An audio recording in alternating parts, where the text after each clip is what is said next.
મહત્વના સમાચાર ખેડૂતો માટે આ માઠા સમાચાર છે। 30મી નવેમ્બર અને 1લી ડિસેમ્બરે કમોસમી વરસાદની શક્યતા છે। 30 નવેમ્બરે ભરૂચ, સુરત, ડાંગમાં વરસાદનું અનુમાન છે। તાપી, વલસાડ, નવસારીમાં વરસાદનું અનુમાન છે, તો ભાવનગર, અમરેલી, જૂનાગઢમાં પણ વરસાદનું અનુમાન કરવામાં આવ્યું છે। 30 તારીખની આ વાત છે કે જેમાં ગીર સોમનાથ અને દીવમાં પણ સામાન્યથી મધ્યમ વરસાદ થઈ શકે છે, તો સાથે જ 1લી ડિસેમ્બરે પણ કમોસમી વરસાદ જોવા મળશે।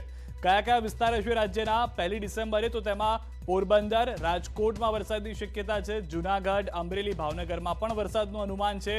બોટાદ, સુરેન્દ્રનગર, ગીર સોમનાથમાં વરસાદનું અનુમાન છે। આણંદ, અમદાવાદ, ખેડામાં વરસાદનું અનુમાન છે। મહીસાગર, દાહોદ, પંચમહાલ કમોસમી વરસાદની શક્યતા છે। ન્યૂઝ 18 સંવાદદાતા વિભુ અમારી સાથે જોડાયા છે। વિભુ, કયા કારણોસર આ કમોસમી વરસાદ થશે અને કયા કયા વિસ્તારો રાજ્યના કે જ્યાં આગળ એલર્ટ આપવામાં આવી શકે છે વરસાદના કારણે? સિદ્ધાર્થ, વારંવાર વેસ્ટર્ન ડિસ્ટર્બન્સના કારણે વાતાવરણમાં પલટો છે તે આવે છે અને એના કારણે જ કમોસમી વરસાદ છે તે થતો હોય છે। ત્યારે હવામાન વિભાગનું અનુમાન છે કે 30 નવેમ્બર અને 1લી ડિસેમ્બરના આ બંને દિવસના ગુજરાતના વાતાવરણમાં છે તે પલટો આવી શકે છે। કેટલાક વિસ્તારો છે જે દક્ષિણ ગુજરાત, પૂર્વ મધ્ય ગુજરાત અને સૌરાષ્ટ્રના કે જેમાં સામાન્ય વરસાદની સંભાવના હવામાન વિભાગ દ્વારા વ્યક્ત કરવામાં આવી છે અને તે ડિસ્ટ્રિક્ટો પણ જાહેર કરવામાં આવ્યા છે કે શક્ય છે કે સૌરાષ્ટ્રના અમરેલી, ભાવનગર, ગીર સોમનાથ જે જિલ્લા છે કે ત્યાં અમુક વિસ્તારમાં કમોસમી વરસાદ થઈ શકે છે। તો દક્ષિણ ગુજરાતના પણ સુરત, નવસારી, તાપી, વલસાડ સહિતના જે વિસ્તારો છે કે ત્યાં કમોસમી વરસાદ થવાની સંભાવના વ્યક્ત કરવામાં આવી છે। પહેલેથી આગાહી આપી દેવામાં આવી છે કે જેના કારણે ખેડૂતોનો પાક બગડે નહીં। આભાર વિભુ સમગ્ર માહિતી બદલ। તો આ ખેડૂતો માટે એક ચિંતાજનક સમાચાર છે। 2 દિવસ માટે કમોસમી વરસાદ રાજ્યમાં હશે। સૌથી મહત્વની વાત એ છે કે 30 નવેમ્બર અને 1લી ડિસેમ્બરે આ વેસ્ટર્ન ડિસ્ટર્બન્સની અસર રાજ્યના અનેક શહેરો પર જોવા મળશે। મધ્યમથી ઓછો વરસાદની શક્યતા છે। ભારતમાં કોરોનાના વળતા પાણી વચ્ચે નવા દક્ષિણી આફ્રિકા વેરિયન્ટે ચિંતા વધારી છે। આફ્રિકા અને યુરોપના દેશો તો અટકાયતી પગલાં પણ ભર્યા છે, ત્યારે ભારત સરકાર પણ સતર્ક થઈ છે। ભારતે હજુ કોરોનાના જોખમ સામે માંડ હાશકારો અનુભવ્યો હતો, ત્યાં કોરોનાના નવા સ્વરૂપ ઓમિક્રોને ચિંતા વધારી છે। દક્ષિણ આફ્રિકાના 3 ક્ષેત્રમાં સામે આવી રહેલા 90% કેસ આ જ વેરિયન્ટના છે। સ્થિતિ કેટલી જોખમી છે તેનો અંદાજ એ વાત પરથી જ માંડી શકાય છે કે WHOએ તેને વેરિયન્ટ ઓફ કન્સર્ન ગણાવ્યો છે।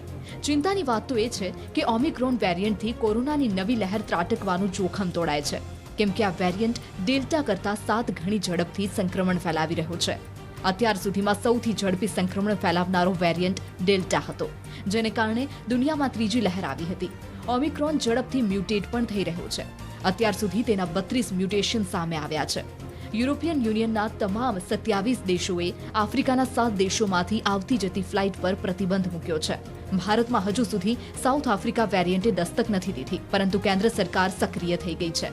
પ્રધાનમંત્રી મોદીએ દિલ્હીમાં ઉચ્ચ સ્તરીય વર્ચ્યુઅલ બેઠક યોજી હતી અને આ બેઠકમાં નવા વેરિયન્ટ તેમજ રસીકરણ અંગે ચર્ચા કરાઈ હતી। પ્રધાનમંત્રીએ કહ્યું કે નવા વેરિયન્ટ સામે સાવચેત રહેવાની જરૂર છે। સાથે જ તેમણે આંતરરાષ્ટ્રીય મુસાફરીમાં છૂટની પણ સમીક્ષા કરવા માટે સૂચના આપી છે। ભારતમાં હવેથી દક્ષિણ આફ્રિકા, બ્રાઝિલ, બાંગ્લાદેશ, બોત્સવાના, ચીન, Mauritius, New Zealand, Zimbabwe, Singapore, Israel, Hong Kong તેમજ યુકે સહિતના યુરોપના દેશોમાંથી ભારત આવતા પ્રવાસીઓના સ્ક્રીનિંગમાં વધારાના પગલાં લેવાશે। ગુજરાત સરકારે આ તમામ દેશોમાંથી આવતા પ્રવાસીઓના એરપોર્ટ પર RT-PCR ટેસ્ટ ફરજિયાત કર્યા છે।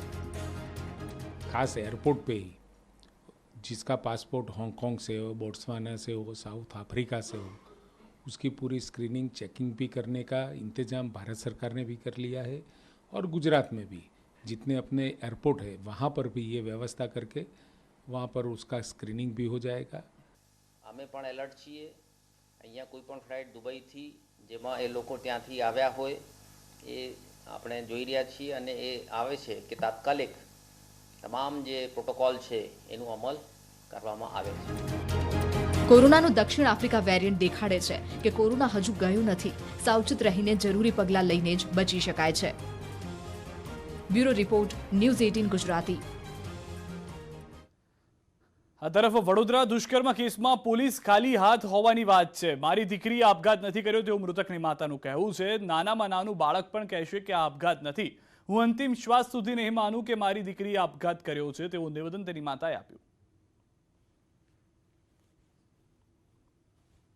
છોકરી બી જોઈને કહી શકે કે આ અપઘાત નથી, એ આત્મહત્યા નથી. અને હું તો જ્યાં સુધી જીવિત રહીશ ત્યાં સુધી એ જ માનીશ, ભલે રિપોર્ટ જે આવતો હોય, રિપોર્ટમાં જે કંઈ લખીને આવતો હોય ને જે બી મને જણાવતો હશે કે આ તો આત્મહત્યા છે, પણ હું ક્યારેક ના માની શકું. કેમ કે મારી છોકરી જીવન જીવવાની કલા, જીવનને કેવી રીતે જીવવું, જીવનને કેવી રીતે જગાડવું, એ બધી ચોપડીઓ વાંચતી હતી. એટલે હું તો અંતિમ ક્ષણ સુધી ના માની શકું કે એણે આત્મહત્યા કરી છે. વડોદરા દુષ્કર્મ કેસ મામલે બેઠક થઈ અને ગૃહ રાજ્યમંત્રી હર્ષ સંઘવીએ બોલાવી આ બેઠક. એસઆઈટીના સભ્યો અને ડીજીપી સાથે સંઘવીની બેઠક થઈ. આરોપીઓને ઝડપી પાડવા અપાઈ છે સૂચના. વડોદરાની સંસ્થાના શકમંદ સભ્યોના થશે ટેસ્ટ, વોઇસ મેપિંગ અને નાર્કો ટેસ્ટ કરાવાશે. સીસીટીવીના ફૂટેજના ડિટેલની પણ થશે તપાસ. રાજ્ય સરકારનું મિશન સ્કૂલ ઓફ એક્સલન્સ 5 વર્ષમાં શાળા શિક્ષણ ક્ષેત્રે ₹10,000 કરોડ ખર્ચ કરશે. સ્માર્ટ ક્લાસરૂમ, સ્ટેમ લેબ જેવી અદ્યતન સુવિધા અપાશે. એશિયન ઇન્ફ્રાસ્ટ્રક્ચર ઇન્વેસ્ટમેન્ટ બેંકનો મળશે સાથ. AIIB વિશ્વમાં પ્રથમવાર શિક્ષણ ક્ષેત્રનો પ્રોજેક્ટ ગુજરાત સાથે કરશે. રાજ્યના વિદ્યાર્થીઓને થશે મોટો ફાયદો. મુખ્યમંત્રી ભૂપેન્દ્ર પટેલનું આ નિવેદન.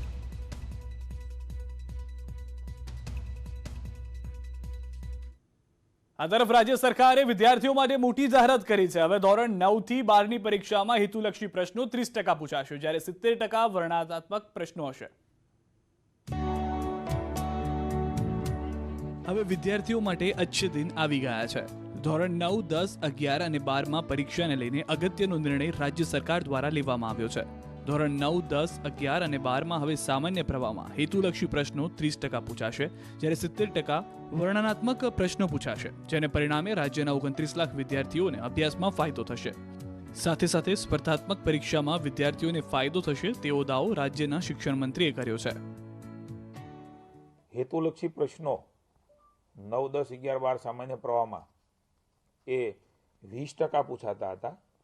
હવે 30% હેતુલક્ષી પ્રશ્નો, એટલે કે સિંગલ લાઇનમાં જવાબ આપી શકે એ પ્રકારે ઓપ્શનલ એ હેતુલક્ષી પ્રશ્નો પૂછાશે. ઇન્ટરનલ ઓપ્શન જે બહુ મહત્વનું વિદ્યાર્થીઓ માટે હોય છે, એમાં ફેરફાર કરીને જનરલ ઓપ્શન, એટલે કે ભૂતકાળમાં એમને એક્ઝામમાં 7માંથી 5 એટલે ઓછા ઓપ્શન મળતા, હવે જનરલ પ્રશ્ન અલગ અલગ હોય છે, એટલે લગભગ 10માંથી 6 જેટલા. એટલે જનરલ ઓપ્શનની બદલે જનરલ આપણે એમાં લઈને એમને વધારે ઓપ્શન મળે એ પ્રકારની પણ વ્યવસ્થાઓ એ રાજ્યની સરકારે કરી છે. રાજ્યમાં કોરોના કાબૂમાં આવતા 4 મહિના અગાઉ ધોરણ 12ની સ્કૂલો અને કોલેજો ઓફલાઈન શરૂ કરાઈ હતી. ત્યારબાદ ગુજરાત સરકાર દ્વારા ધોરણ 9 થી 11 માટે ઓફલાઈન શિક્ષણ શરૂ કરવા માટે વિચારણા શરૂ કરવામાં આવી. આ જાહેરાત દરમિયાન ફી મુદ્દે શિક્ષણ મંત્રીએ મગનું નામ મરી પાડ્યું નહીં.